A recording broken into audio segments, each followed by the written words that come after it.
Alright, what's going on, guys? I'm bringing you guys back another no prep video. So this is a recap of what I've been finding to work for me on the air tires.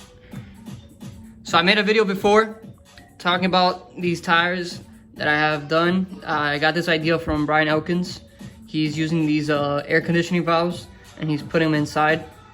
So this is just a recap of letting you guys know what's been going on with me. Also a recap on the chassis. So I made a couple passes yesterday for the first time, and it was not so good. I've learned how to tune with the R1 through a slipper and different settings that I've used to help it with the slipper. Now that I'm not running one, it's been tricky and I was having issues. But I took some time and I learned to tune through the remote. So I've got the car going straight. Once I figured out those settings on the remote, the car was just, you know, A to B, consistent. And then from there, I started to turn up the power a little more. I was running it all motor at first, just trying to get it to go straight, get the chassis all squared away. And once I got that done, I started turning on the boost and the turbo, and I started to add a little bit more and little by little to make it go faster. So far with these tires, they've been working really great. These are neutral, and what I mean by neutral air, you don't add any air inside of it. You just let all the air inside and you seal up the tire with some RTV that I got here. So I was using this, and basically I was just sealing up the tire, so making sure no air leaks out, so it has some sort of air. And if you want to air it out, you can always squeeze the tire a little bit and the tire will kind of wrinkle up, and then you can see air back up. So when I put these on the warmers, you are gonna see that the tires build a little bit of pressure. I don't like to run it with the pressure it has, so I air it out because I don't have a gauge. So if without the gauge or without any of that, if one tire has more air than the other and I don't notice it, it's gonna be very inconsistent. The tire and the car is gonna go driving left or right, and I don't want that. So every time I take them out the warmers, I just air them out a little bit and I let them sit, and then they're pretty hot. I am conditioning these with some Stick It. After every, I want to say 3 to 5 passes, I'm conditioning with these, and as soon as I condition them, I wipe them off. If I'm gonna keep the tires in the bags for the next race day, then I leave the Beetlejuice, which is a Stick It, on the tire, and I let it just soak up and I let it sit in the bag until next race day or next twist and tune. So these tires, as you can see, they're a little wide. These are the Showtime wide wheels. They do give you that 275 Pro Radio stretch look that, you know, the X275 class looks like for the real racing, if you guys know anything about it. This is a comparison between a regular Hoosier. The Hoosiers, this is a regular reaction. The Hoosiers and the reactions are the same width. Now, when you put them on a wheel that is stretched, you can see the difference. They're pretty wide, and they give you more contact patch compared to this. So that's just a little insight in case you guys don't know. So the radio that I'm using to get this to figure out all these settings that I said before is Grosvenor XAE. And with this controller is what I've been learning how to tune off the controller, and not so much on the ESC. I have the ESC kind of turned down the power. All I have kind of added is just turbo and boost, and I'm doing all the tuning basically through the remote. So with this controller, I go to this. This is the throttle curve that I have. So at first, I was having issues even with the throttle curve because it was getting to 100% throttle right away, and I didn't like it. I was trying to slow the car down on the leave. So I started to do a little bit of some research into the controller, and I found out that on this setting right here, let me go back, it's called S speed, and then you click where it says steering, and you just go to throttle. So right here is where I have my settings. This is where all the magic happens. So this was at 100 and this was at 50 when you get it brand new. Now, I found out that that was the setting of making it go to 100% faster. So what I ended up doing was I lowered this down until I found the sweet spot, and the car would leave smooth, and then it'll just ramp in power. And what I mean by that, so I can show you guys. So if you look here, it says the throttle and the brake. It's gonna take a couple seconds, not really a couple seconds, but it's gonna take a second to get to 100% versus instant. So as you can see, it took a while to get to 100%. Before, it would instantly get to 100%, and I wasn't a fan of that. That was making the car too aggressive and spin off the line. So once I figured that out, I started to get the car to leave how I wanted it to. So that was that. And so far, with the air conditioning valves, I'm liking them. You know, the tires work great. These are some used tires that I have that I've made like about, you know, 10 to 15 passes prior to putting these together. So they were used. I had planned on getting the car dialed in with these tires before I put on the fresh set. So far so good. I'm liking them. I really do recommend them.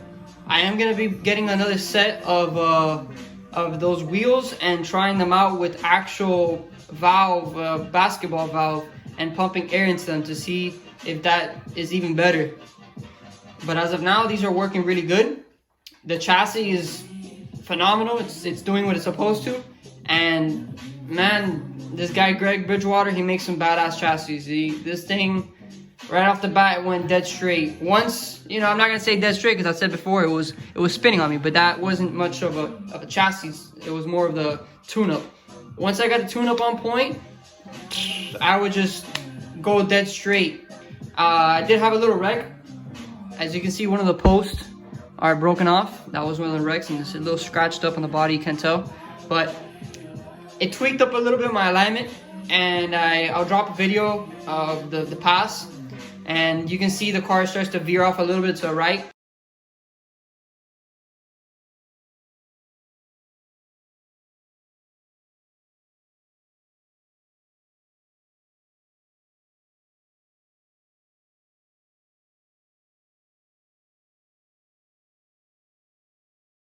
That was because my front left tire was kind of, the caster was, the toe, I'm sorry, was kind of off, so it was pointing to the right. So it was driving the car right, but I had to fight a little bit. Once I figured that out, the car was dead straight, and I didn't really record it after that. I was too focused on the car.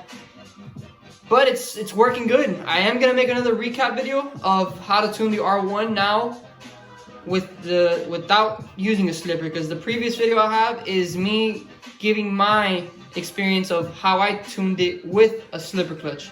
Now I'm not using that. Now I'm using a slipper eliminator, so it's a little more trickier. So now you gotta kind of tune the power down a little bit to make sure the car is consistently leaving every time how it is. With a slipper clutch, that's not the case. You actually have to play with the slipper every pass to make sure it's consistent. I got the hang of it before, and I was dead on with the slipper clutch. Now I'm losing power. I noticed before I would have some RPM spikes, and it wasn't wheel spin. It was mostly the slipper getting hot on the big end, and it would kind of push through a slipper like a real car was, like in a real drag racing, was pushing through a converter. So I got rid of that, and now with this new chassis, I'm not using it. So it's a learning curve for me.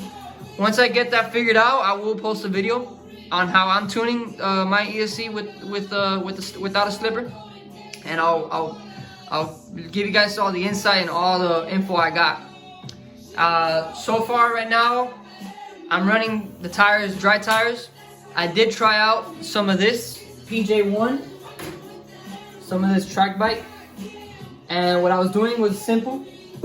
I was just getting a little bit, dipping inside of the container, and I was just, you know, like the Beetlejuice, like I did in the tire prep video before. I was just going around the tire, and I would let it sit.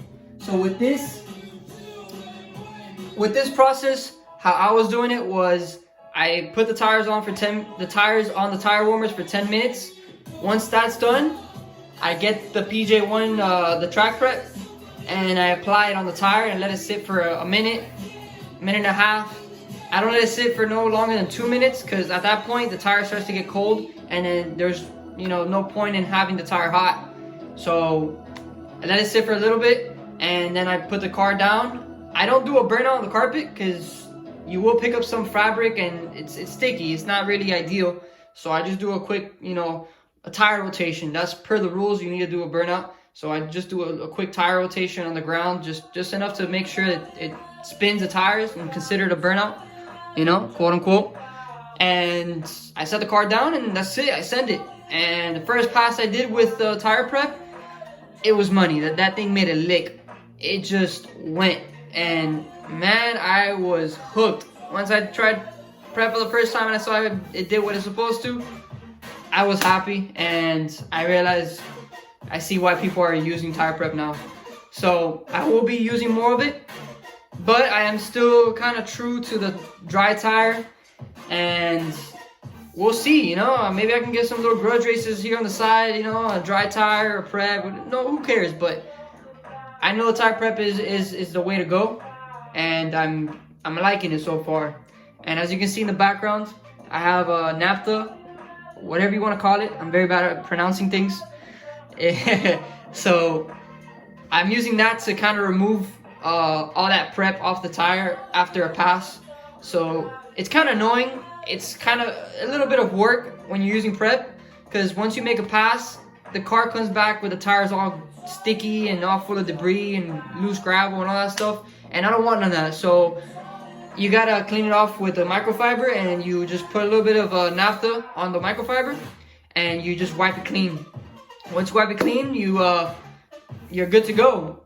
Once I wipe it off, I kind of like to put a little bit of beetle juice, just a little bit. I don't do it every time, but I do it after every 2 or 3 passes, and just to condition the tire, because I still don't trust the naphtha. I feel like that kind of deteriorates the tire. People say it doesn't, but I don't know. It's just me. That's the way my belief. I feel like it's gonna kind of dry up the tire, so I do put a little bit of beetle juice to keep the tire moist and oiled up. And other than that, that's what I got going on for my race program. That's my little update for you guys on what's going on with me, and I will keep you guys posted. I am planning on making more videos of this. I've seen that most of you guys that are watching this are into the NPRC scene, so I am gonna make more videos for you guys, and this video is for you guys and other upcoming future racers for no prep. If they are down to get into the hobby, this is a video for you guys, and you guys can get a first-hand look of what it's like for this. I will make more videos in depth about every detail of everything I got so far on the chassis. As far as now, this is just a recap of the previous video, just to update you guys, because I did post 2 videos back to back same day. I posted one video on the tire prep, and then I posted a second video of the chassis and showing you guys how I have it laid out so far. But if you guys do like this video, drop a thumbs up, hit the subscribe button, and share the video. If you guys don't, put a thumbs down if you suck, and I will catch you guys in the next one. Peace.